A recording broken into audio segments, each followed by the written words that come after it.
Subscribe करिए हमारे channel target UP TET CTET को और बेल आइकन को दबाइए। हेलो फ्रेंड्स, मैं रेनू स्वागत करती हूँ आप सभी भावी अध्यापक एवं अध्यापिकाओं का आपके अपने channel target UP TET CTET में।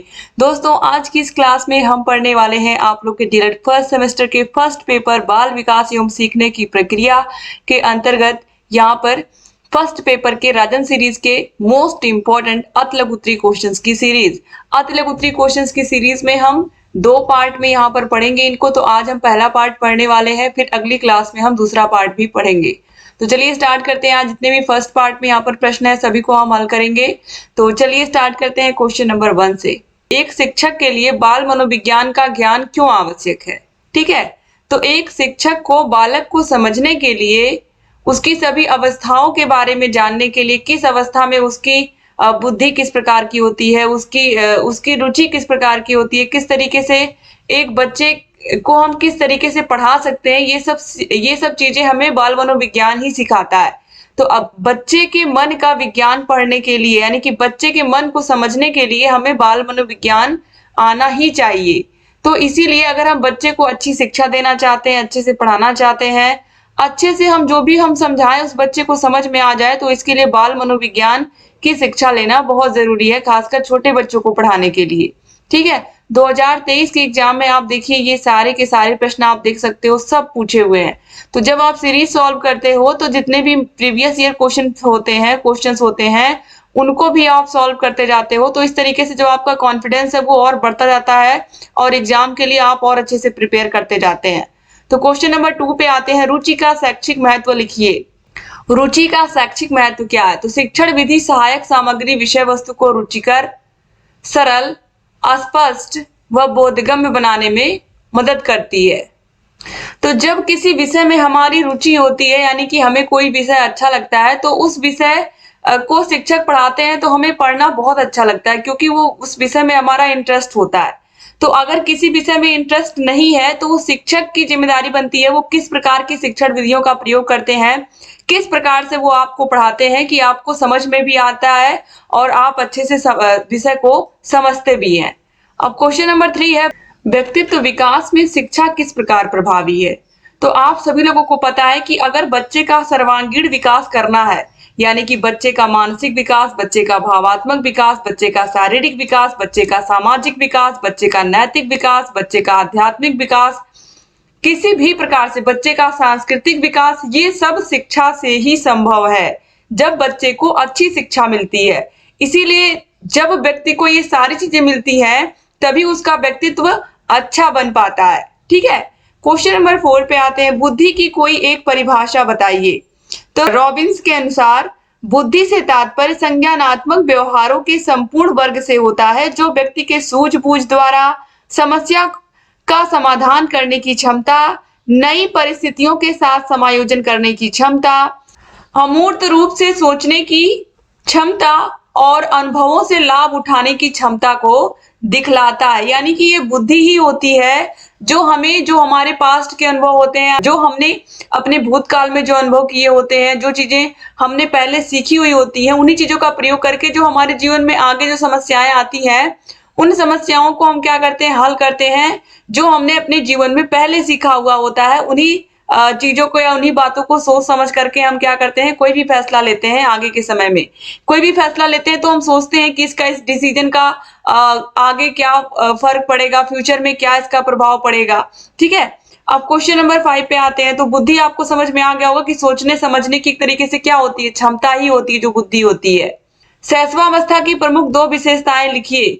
तो शैशवावस्था में जो बच्चों का शारीरिक विकास होता है वो बहुत तेजी से होता है। आप देखिए, जब बच्चा जन्म लेता है, जन्म से लेकर के 5 साल तक, 5 ईयर तक उसकी जो ग्रोथ होती है वो बहुत तेज, उसमें भी जन्म से लेकर के 2 से 3 वर्ष तक देखोगे आप, बच्चे की हाइट हर साल चेंज होती है और दोहराने की प्रवृत्ति होती है। अपने माता पिता की बातों को दोहराते हैं, अपने घर में लोगों की नकल करते हैं। इसके बाद क्वेश्चन नंबर 6 पे आते हैं। अधिगम अंतरण क्या है? तो वह ज्ञान जो एक स्थिति में सीखा हुआ दूसरे स्थिति में सीखे हुए ज्ञान को सकारात्मक प्रभावित करता है, उसे हम अधिगम का स्थानांतरण कहते हैं। जैसे हमें साइकिल चलाना आता था, साइकिल चलाना हमें, जब हम बाइक चलाना सीख रहे हैं तो जो हमने साइकिल चलाने में जो हैंडल चलाना ये सब चीजें हमने सीखा था वो बाइक चलाने में भी काम आ रहा है। तो एक तरीके से साइकिल चलाने में सीखी हुई जो स्किल थी, जो एक तरीके से सीख थी, वो हमें बाइक चलाने में काम आ रही है। तो ये क्या हो गया? अधिगम का स्थानांतरण। क्वेश्चन नंबर 7 है, वे प्रेरक जिन्हें व्यक्ति अपने प्रयासों से प्राप्त करता है वे क्या कहलाते हैं? वे अर्जित प्रेरक कहलाते हैं। ठीक है, तो यहाँ पर अर्जित भी लिख सकते हैं, इस तरीके से याद रखिएगा। ठीक है, या फिर व्यक्तिगत प्रेरक। इसके बाद क्वेश्चन नंबर 8 है, वह शक्ति जिसके कारण व्यक्ति अपने कार्य को करने या ना करने के लिए बाध्य हो जाता है वह क्या कहलाती है? तो वह मोटिवेशन ही होता है, प्रेरणा ही होती है जो किसी काम को करने या ना करने के लिए क्या करती है? बाध्य करती है हमें। अगर हमारे अंदर किसी काम को करने की प्रेरणा होगी, मोटिवेशन होगी, तो चाहे जैसे उस काम को हम कर लेंगे। और अगर उस काम को करने का कोई मोटिवेशन या कोई कारण ही नहीं होगा तो उस काम को हम नहीं करेंगे। ठीक है, जैसे पता है कि कोई एग्जाम है, इस एग्जाम को देने के बाद हमें अच्छी जॉब मिल जाएगी, तो हम इस एग्जाम में अच्छे से अच्छा नंबर लाने के लिए दिन रात एक कर देंगे, दिन रात हम पढ़ाई करेंगे कि किसी तरीके से ये एग्जाम निकल जाए और इस परीक्षा को पास करने के बाद हमारी जो लाइफ होगी वो बहुत अच्छी हो जाएगी। तो हमें एक मोटिवेशन मिल रहा है कि हमें क्यों एग्जाम की तैयारी करनी है, क्यों पढ़ना है। और जब हम किसी काम में क्यों ढूंढ लेते हैं कि इस काम को हमें क्यों करना है, तो मोटिवेशन अपने आप आ जाता है। क्वेश्चन नंबर 9 है, बाल विकास के अंतर्गत बाल्यावस्था की अवधि कौन सी होती है? तो 6 वर्ष से लेकर के 12 वर्ष की अवस्था बाल्यावस्था मानी जाती है और इसे हम प्रारंभिक विद्यालय की आयु भी कहते हैं या विद्यालय जाने की अवस्था बाल्यावस्था को कहते हैं। क्वेश्चन नंबर 10 है, जीन पियाजे ने बालक के संज्ञानात्मक विकास की किन 2 प्रक्रियाओं का वर्णन किया है? तो संवेदीय पेशी अवस्था, इसके अलावा पूर्व संक्रियात्मक अवस्था, इसके अलावा मूर्त संक्रियात्मक अवस्था और लास्ट में है औपचारिक संक्रियात्मक अवस्था। तो ये संवेदी गामक अवस्था जो होती है ये जन्म से लेकर के 2 वर्ष तक होती है। ठीक है, और जो पूर्व संक्रियात्मक अवस्था है ये 2 वर्ष से लेकर के 7 वर्ष तक होती है। इसके बाद क्वेश्चन नंबर 11 पे आते हैं, पूर्व ज्ञान, विषय वस्तु, शारीरिक स्वास्थ्य व परिपक्वता, मानसिक स्वास्थ्य व परिपक्वता, अधिगम की इच्छा व प्रेरणा आदि किसे प्रभावित करने वाले कारक माने जाते हैं? तो अधिगम को, यानी कि सीखने को ये सभी क्या करते हैं? प्रभावित करते हैं। क्वेश्चन नंबर 12 पे आते हैं, पावलो द्वारा अपने प्रयोग में पहले घंटी बजती थी फिर भोजन दिया जाता था, यह प्रक्रिया कई बार होने पर अंत में क्या पाया गया? तो पावलो द्वारा प्रयोग के संदर्भ में अंत में अनुकरण होना पाया गया था। तो पावलो ने किस पर प्रयोग किया था? कुत्ते पर प्रयोग किया था और जैसे ही घंटी बजाते थे तो कुत्ते के मुंह से लार टपकती थी और फिर उसको भोजन दिया जाता था, उसको खाना दिया जाता था खाने के लिए। क्वेश्चन नंबर 13 है, बुद्धि लब्धि निकालने का सूत्र। बहुत बहुत इंपॉर्टेंट प्रश्न है ये, यूपी टेट में भी कई बार पूछा गया है। तो बुद्धि लब्धि IQ बराबर क्या हो जाएगा? मानसिक आयु बटे वास्तविक आयु गुणे 100। मानसिक आयु बटे वास्तविक आयु गुणे 100। इसके बाद क्वेश्चन नंबर 14 पे आते हैं, CAT का निर्माण किसने किया था? तो CAT परीक्षण का निर्माण लियोपोल्ड वेलक ने किया था और ये बहुत बहुत इंपॉर्टेंट क्वेश्चन है दोस्तों, याद रखिएगा। क्वेश्चन नंबर 15 है, सीखने से संबंधित प्रभाव के नियम का निष्पादन किसने किया था? तो सीखने का नियम जैसे ही आपको कहीं दिखेगा आपको तुरंत समझ जाना है कि सीखने के 3 नियम किसने दिए थे? 3 मुख्य नियम थॉर्नडाइक ने दिए थे। और थॉर्नडाइक ने कौन कौन से नियम दिए थे? तत्परता का नियम, अभ्यास का नियम और प्रभाव का नियम। तो यहाँ पर क्या हो जाएगा? थॉर्नडाइक हो जाएगा। क्वेश्चन नंबर 16 है, अवर्गीकृत या अनग्रुप डाटा प्रदत्त के अंतर्गत विषम संख्या होने पर माध्यिका ज्ञात करने का सूत्र क्या होता है? तो ये मैंने क्लास में आप लोग को बताया ही है, m = n+1/2वां पद।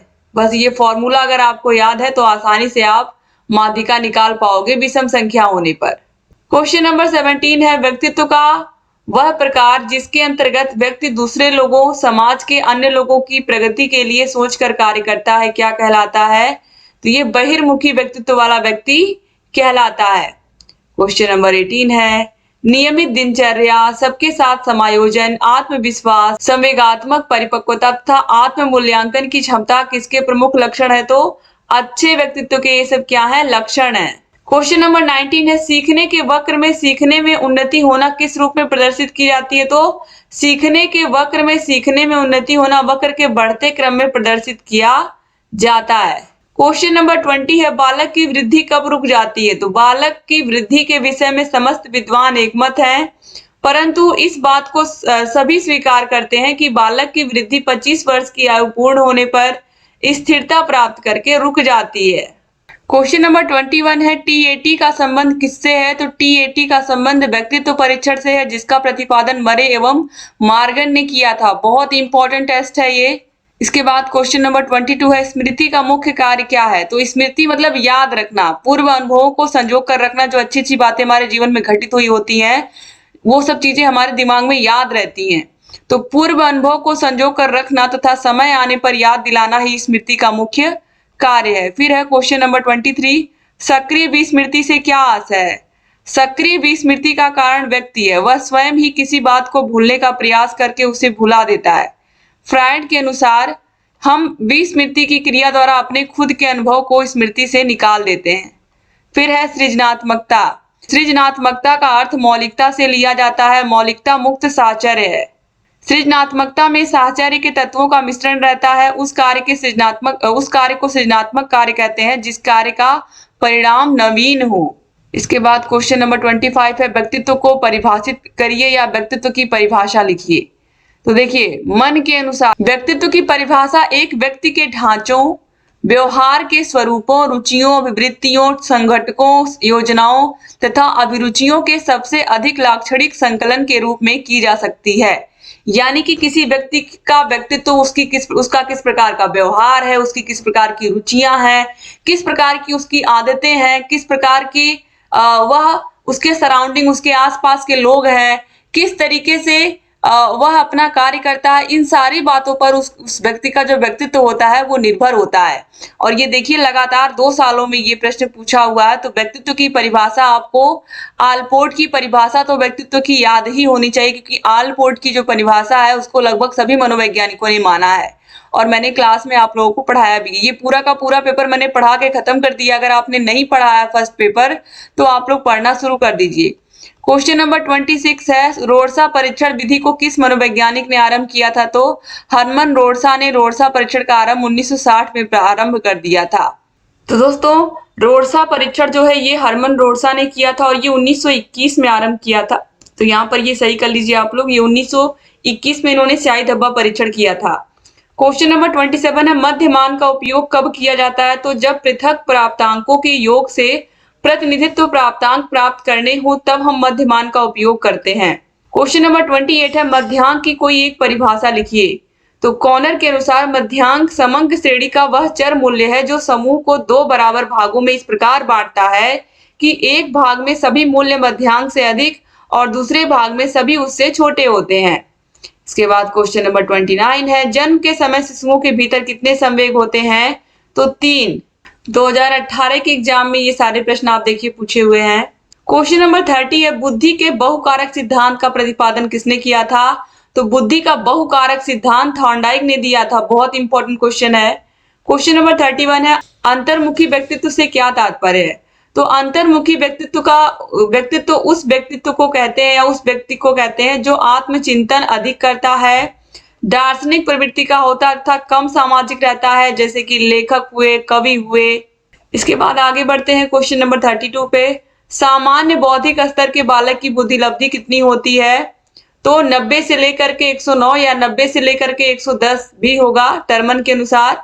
तो ये क्या है? सामान्य बुद्धि लब्धि है, ये सामान्य आईक्यू है। सामान्य बच्चों की आईक्यू होती है 90 से लेकर के 110 के बीच।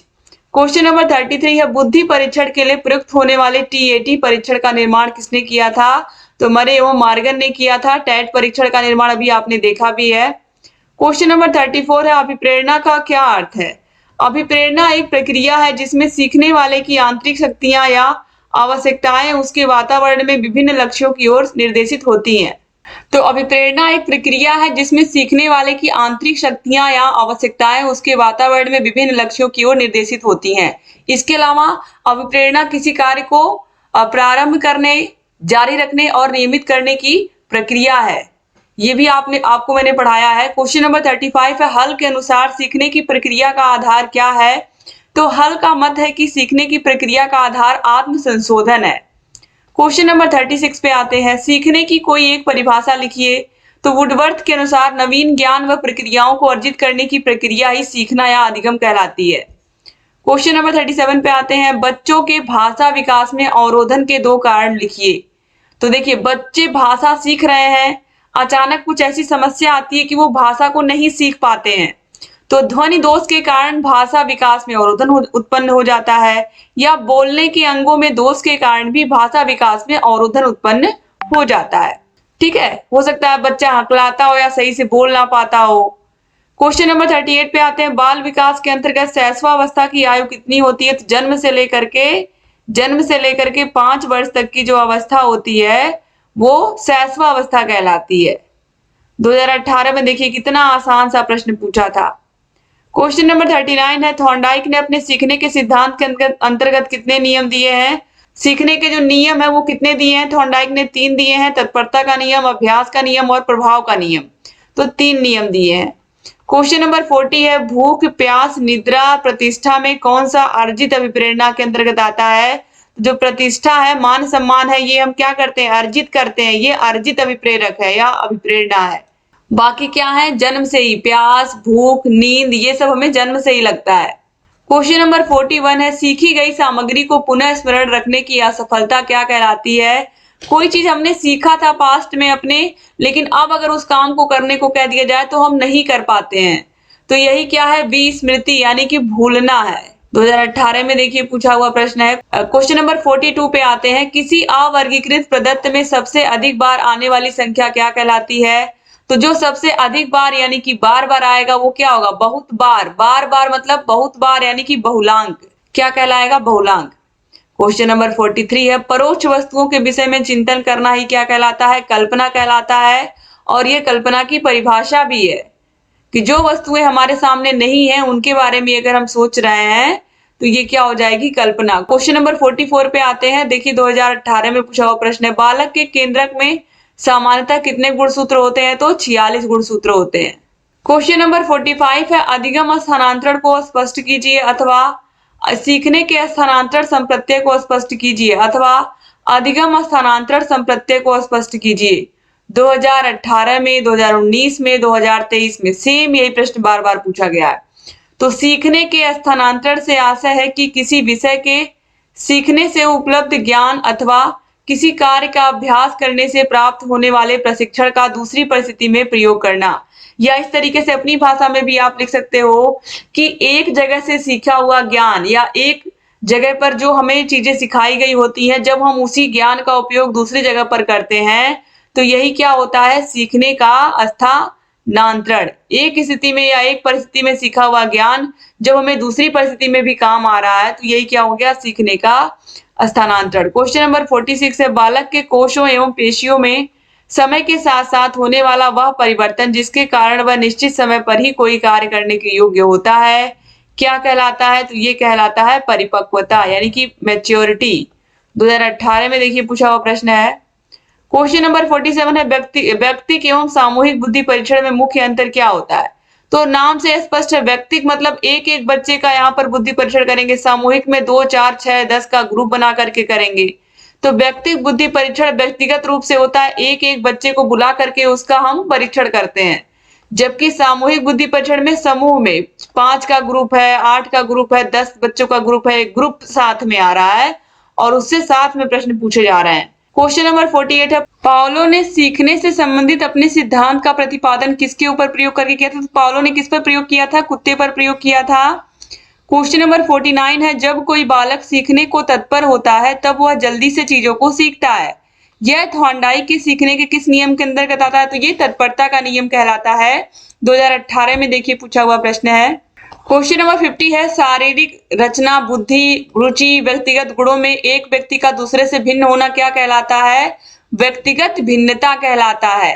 ठीक है, हर व्यक्ति दूसरे से अलग होता है, उसकी शारीरिक बनावट कुछ अलग होती है, बुद्धि एक दूसरे से अलग होती है, एक दूसरे से रुचियां, एक दूसरे के इंटरेस्ट अलग, किसी को साइंस पसंद है, किसी को मैथ पसंद है, ठीक है, किसी को ड्राइंग अच्छा लगता है। तो इस तरीके से ये क्यों अलग अलग होता है? क्योंकि हर व्यक्ति दूसरे से अलग है और इसे ही हम क्या कहते हैं? व्यक्तिगत भिन्नता कहते हैं। क्वेश्चन नंबर 51 पे आते हैं, वह मानवीय योग्यता जिसके द्वारा व्यक्ति किसी नवीन रचना विचार को प्रस्तुत करता है क्या कहलाता है? तो यह योग्यता सृजनात्मकता कहलाती है। क्या कहलाती है? सृजनात्मकता। क्वेश्चन नंबर 52 पे आते हैं। बालक के विकास में जो परिवर्तन होते हैं उनका संबंध शरीर और मन दोनों से होता है, स्पष्ट कीजिए। तो बालक के विकास का प्रभाव न केवल उसके शरीर में होने वाले परिवर्तनों पर पड़ता है बल्कि उसके हार्मोनों में भी परिवर्तन आता है, जिसका प्रभाव उसके मन पर भी पड़ता है। इससे न केवल वह शारीरिक रूप से परिवर्तित तथा विकसित होता है बल्कि मानसिक रूप से भी परिवर्तित होता है। 2019 में देखिए पूछा हुआ प्रश्न है। क्वेश्चन नंबर 53 है, बाल विकास के सिद्धांतों का शैक्षिक महत्व बताइए। तो बाल विकास के सिद्धांत हमें यह बताते हैं कि विभिन्न अवस्थाओं में बालक का विकास एक समान नहीं होता। अवस्था सिद्धांत बालक के विकास को विभिन्न अवस्थाओं में बांटकर उसके विकास की व्याख्या करते हैं, जबकि प्रक्रिया सिद्धांत यह बताते हैं कि बालक के विकास को प्रक्रियाओं के आधार पर बांटकर भी उसके विकास की भविष्यवाणी की जा सकती है। क्वेश्चन नंबर 54 है, शैशवावस्था में शिक्षा का स्वरूप कैसा होना चाहिए? जो शैशवावस्था होती है, जो जन्म से लेकर के 5 वर्ष तक की अवस्था, इसमें बच्चों को शिक्षा, देखिए शैशवावस्था में बालक को दी जाने वाली शिक्षा उसके भविष्य के विकास की नींव का कार्य करती है। इस समय उसे भाषा, आचार विचार, नैतिकता, आदत निर्माण की शिक्षा दी जानी चाहिए। यानी कि ऐसी शिक्षा दी जानी चाहिए जिससे बच्चे के अंदर कैसे व्यवहार करना है, कैसे बड़ों से बातचीत करनी है, कैसे कोई चीज, कैसे नैतिकता का पालन करना है, सच बोलना, ये सब चीजें बच्चों को बचपन से जब सिखाई जाती हैं तो बड़े होकर के वो ऐसा ही करते हैं। यानी कि जो चीजें बचपन में जो संस्कार बच्चों को दे दिए जाते हैं वो जीवन भर उनके साथ रहते हैं। क्वेश्चन नंबर 55 पे आते हैं, बाल्यावस्था में मानसिक विकास की 2 विशेषताएं लिखिए। तो बाल्यावस्था में बालक की ज्ञानेंद्रियां प्रौढ़ होने लगती हैं। बाल्यावस्था में बालक संवेदना से प्रत्यक्ष ज्ञान की ओर बढ़ने लगता है। क्वेश्चन नंबर 56 पे आते हैं, बालक के विकास में संचार माध्यम से 2 लाभ लिखिए। तो बालक के ज्ञान का विकास होता है, बालक का सामाजिक वातावरण बढ़ता है। इसके बाद देखिए क्वेश्चन नंबर 57 है, बाल विकास में अधिगम की सम्मेलन व विचार गोष्ठी विधि बताइए। तो देखिए अधिगम की सम्मेलन व विचार गोष्ठी विधि एक अत्यंत महत्वपूर्ण विधि है और इसके माध्यम से छात्र का अधिगम अच्छा हो सकता है। इस विधि में कुछ विद्वान मिलकर सम्मेलन तथा विचार विमर्श द्वारा समस्या का समाधान ढूंढते हैं और ये छोटे बच्चों के लिए उपयोगी नहीं है, ये बड़े बच्चों के लिए है, जहां पर हम किसी समस्या का समाधान सम्मेलन यानी कि मीटिंग बुला करके या विचार गोष्ठी करके उस पर हम चर्चा करके उसका हल ढूंढते हैं। क्वेश्चन नंबर 58 देखिए, बुद्धि लब्धि का सूत्र फिर बहुत बार हर साल लगभग आपको एग्जाम में देखने को मिल जाएगा। बुद्धि लब्धि का सूत्र, तो मानसिक आयु बटे वास्तविक आयु गुणे 100, मानसिक आयु बटे वास्तविक आयु गुणे 100, यही है सूत्र। क्वेश्चन नंबर 59 पे आते हैं, बालक में विस्मृति कम करने के 2 उपाय बताइए। तो विस्मृति को कैसे कम कर सकते हैं, यानी कि भूलने को हम कैसे कम कर सकते हैं। तो किसी वस्तु को स्मरण करने में पूर्व ध्यान होना चाहिए, पूर्ण ध्यान होना चाहिए। जब पूरा मन लगेगा तभी हम उस कॉन्सेप्ट को याद कर पाएंगे जो हमने पहले सीखा हुआ होता है। और स्मरण के पश्चात कुछ विश्राम करना चाहिए। अगर लगातार आप पढ़ते रहोगे तो एक स्थिति ऐसी आएगी जो आपने पढ़ा है वो भूलने लगेगा। तो इसीलिए पढ़ाई के बीच बीच में थोड़ा थोड़ा गैप लेना भी जरूरी होता है। क्वेश्चन नंबर 60 है, प्रतिद्वंदिता से आप क्या समझते हैं? जब कोई व्यक्ति विभिन्न समूहों या व्यक्तियों से अधिक श्रेष्ठता स्थापित करने के लिए प्रयास करता है तो उसे प्रतिद्वंदिता या कंपटीशन कहते हैं। क्वेश्चन नंबर 61 है, सीखने में पठार के 2 प्रमुख कारण एवं उन्हें दूर करने के उपाय बताएं। तो सीखने में पठार जो कारक होते हैं वो प्रेरणा का अभाव, यानी कि बच्चे के अंदर धीरे धीरे सीखने की प्रेरणा ही खत्म हो गई है। अभ्यास का अभाव, बच्चा अभ्यास भी नहीं कर रहा है तो इसकी वजह से सीखने में पठार आ जाता है, यानी कि बच्चा उसके बाद आगे सीख ही नहीं पा रहा है। अब इस पठार को हम दूर कैसे कर सकते हैं? विभिन्न साधनों किसे अभिप्रेरण द्वारा, यानी कि बच्चे को बहुत ज्यादा मोटिवेट करके, शारीरिक एवं मानसिक थकान को दूर करने के उपाय बताकर, आदतों को सुधारने का प्रयास करना। इसके अलावा विभिन्न शिक्षण विधियों का प्रयोग करना जिससे बच्चे अच्छे से सीख पाएं। क्वेश्चन नंबर 62 पे आते हैं, शिक्षक को बाल विकास का ज्ञान क्यों आवश्यक है? देखिए 2023 के एग्जाम में भी यही प्रश्न पूछा गया है, 2022 के एग्जाम में भी यही प्रश्न पूछा गया है कि एक शिक्षक को बाल मनोविज्ञान का ज्ञान क्यों आवश्यक है। और पहला ही प्रश्न अभी मैंने आप लोगों को बताया है इसी क्लास में। तो शिक्षक के लिए बाल मनोविज्ञान की उपयोगिता को निम्नलिखित बिंदुओं द्वारा स्पष्ट किया जा सकता है। पहला है, बाल मनोविज्ञान शिक्षक को सम्यक दृष्टिकोण प्रदान करता है। दूसरा है बाल मनोविज्ञान की सहायता से बालक के विकास की विभिन्न अवस्थाओं का ज्ञान प्राप्त हो जाता है। इससे शिक्षक रुचि, क्रिया व खेल के सिद्धांतों पर आधारित शिक्षण पद्धति का उपयोग करता है। फिर है बाल मनोविज्ञान कक्षा में उपयुक्त शैक्षिक वातावरण उत्पन्न करने में सहायक होता है। इसके बाद क्वेश्चन नंबर 63 है शैशवावस्था की प्रमुख 2 विशेषताएं लिखिए। तो शैशवावस्था की जो प्रमुख विशेषताएं हैं उसमें पहला है शारीरिक विकास की तीव्रता। बालक के जीवन के प्रथम 3 वर्षों में शारीरिक विकास तीव्र गति से होता है। लंबाई तथा भार में वृद्धि होती है। शरीर के अन्य अंगों व मांसपेशियों का भी विकास तीव्र गति से होता है। अपरिपक्वता, इस अवस्था में शिशु शारीरिक तथा बौद्धिक रूप से अपरिपक्व होता है। स्वाभाविक रूप से वह धीरे धीरे पालन पोषण द्वारा परिपक्व होता है। इसके बाद क्वेश्चन नंबर 64 पे आते हैं किशोरावस्था का क्या तात्पर्य है। तो ब्लेयर, जोनस और सिम्पसन के अनुसार किशोरावस्था प्रत्येक व्यक्ति के जीवन का वह काल है जो बाल्यावस्था के अंत में प्रारंभ होता है तथा प्रौढ़ावस्था के प्रारंभ में समाप्त हो जाता है। यानी कि 12 से लेकर के 18 वर्ष तक की अवस्था को हम कहते हैं किशोरावस्था। और ये बड़े ही संघर्ष, तनाव, तूफान की अवस्था होती है, आप लोगों को पता ही है। क्वेश्चन नंबर 65 है समायोजन क्या है। तो गेट्स व अन्य के अनुसार समायोजन निरंतर चलने वाली प्रक्रिया है जिसके द्वारा व्यक्ति अपने और वातावरण के बीच संतुलन रखने के लिए अपने व्यवहार में परिवर्तन करता है। 2022-2023 में पूछा हुआ प्रश्न है। यानी कि यह क्या है, एक तरीके की प्रक्रिया है जो व्यक्ति अपने और वातावरण के बीच संतुलन स्थापित करने के लिए वह व्यवहार में परिवर्तन लाता है। क्वेश्चन नंबर 66 पे आते हैं सामाजिक विकास क्या है। सामाजिक विकास का तात्पर्य विकास की उस प्रक्रिया से है जिसके द्वारा व्यक्ति सामाजिक वातावरण के साथ समायोजन करता है, सामाजिक नियमों के अनुरूप अपनी इच्छाओं एवं आवश्यकताओं पर नियंत्रण करता है, दूसरों के प्रति अपने कर्तव्यों का अनुभव करता है तथा लोगों के प्रति अच्छे सामाजिक संबंध स्थापित करता है। क्वेश्चन नंबर 67 है आवाज में भारीपन किस अवस्था में आता है। तो ये किशोरावस्था में, जो लड़के होते हैं खासकर, इनकी आवाज भारी होनी शुरू हो जाती है किशोरावस्था में। क्वेश्चन नंबर 68 है कल्पना से आप क्या समझते हैं। कल्पना मनुष्य को नवीन आविष्कार करने, साहित्य सृजन, नव निर्माण आदि की देन है। कल्पना एक मानसिक क्रिया है जिसमें गत अनुभवों को या तो उन वस्तुओं को जो सामने उपस्थित नहीं होती हैं उसे नवीन रूप से संगठित करके या सजा कर पुनः स्मरण किया जाता है।